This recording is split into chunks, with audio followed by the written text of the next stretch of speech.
ازيكم عاملين ايه؟ بحب التجارب قوي وانتوا بقيتوا عارفين ده، وبحب المغامره بشكل عام.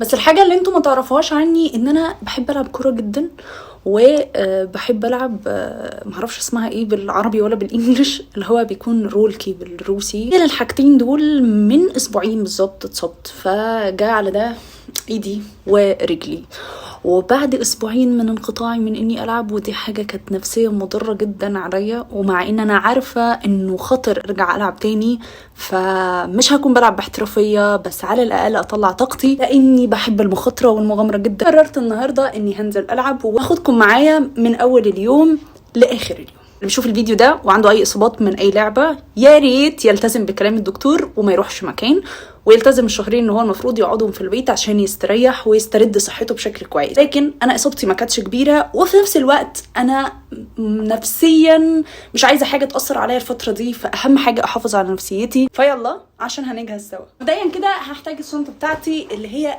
على الاغلب دايما مش بتقدر تشيل الرولكي بتاعي، بس مش مشكله، احنا هنعرف نسيطر على الموقف. ثانيا بقى وده الاهم، انه دايما باخد معايا ده في اي حاجه بلعبها تحتاج ان احنا نلبس فيها بنطلون. طبعا بتعمد ان انا البس بنطلون واسع، وباخد ده علشان هو واسع ومريح. وطبعا وانا خارجه فهكون لابسه جاكيت، والجاكيت هيكون طويل لحد تحت الركبه بجزء كبير، فاوريدي ده متداري. بس وانا بلعب بحب دايما انه ده يبقى معايا، عشان كده هتلاقوه في اي فيديو ليه علاقه بانشكاح او تجارب هتلاقوني بلبس ده دايما. واكيد اهم حاجه مش لازم ننساها هي الرولكي، اللي طبعا كل مره بسبب ان انا مضيعه الشنطه بتاعه الرولكي بتعذب جدا علشان احطه في الشنطه دي، بس بحاول وبنسبه كبيره جدا بتنجح او بتفشل التجربه، فبحطه في كيس عادي وبمشي. بسم الله. واهم الحاجات اللي المفروض تتحط في الشنطه طبعا بعد المسكنات واي حاجات مضاده للوقعات او لانه الجلد يتجلط مثلا، او اي حاجه ممكن تحصل فيه. السماعه بتاعتي اللي انا يعني ممتنه لكل وقتي اللي انا قضيته مع السماعه دي. ثانيا وده الاهم، والشاحن اكيد. مش عارفه ليه دايما بحط الشاحن، وعلى الاغلب ما بحتاجوش، بس احتياطي. ما اقدرش اوريكم اسامي الادويه ولا الحاجات اللي ممكن اخدها معايا عشان لو حصل اي حاجه.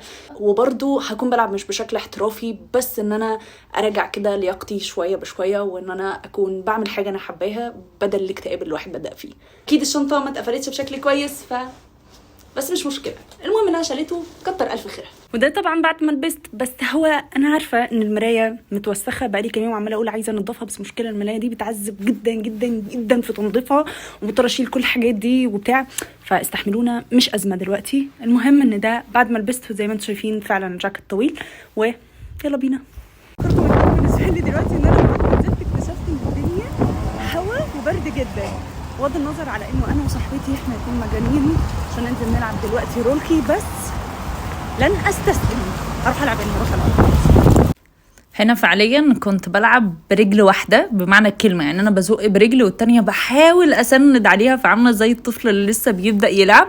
فبجد بعد ما رجعت شفت الفيديوز كنت متضايقة جدا ان انا مش زي الاول قوي، بس المهم ان انا حسنت نفسيتي وده كان الاهم بالنسبة لي. عدى اول يوم وانا ما قدرتش اصور اي حاجه، لان بجد كنت راجعه تعبانه جدا فوق ما تتخيلوا. عشان كده اي حد بجد بجد بجد رجله وجعاه او ايده او عنده اصابه من اي نوع، يا ريت ان هو يستنى الوقت اللي الدكتور قال له عليه، وما يخاطرش زيي، ما يكونش مجنون زيي، لان انا دلوقتي فعليا ده عدى بالظبط يومين، يعني امبارح والنهارده، وانا لسه مش قادره اتحرك قوي، وفعلا يعني فعلا وجع رهيب. بس المهم ان انا حتى نفسيا بقيت مرتاحه شويه. كانت تجربه حلوه. اي نعم كنت بلعب برجل واحده ودي مش حاجه حلوه، شكلي غبي كاني لسه ببتدي بيبي العب، فكانت غبيه قوي، بس بسطت. المهم ان انا نفسيتي رجعت حلوه. كده يكون خلص فيديو النهارده. ولاول مره هطلب منكم حاجه، انا محتاجه مساعدتكم عشان نوصل 100,000 قبل راس السنه. ده الفيسبوك والانستجرام بتاعي، هتلاقوهم في صندوق الوصف وكمان في اول تعليق مثبت. دمتم سالمين.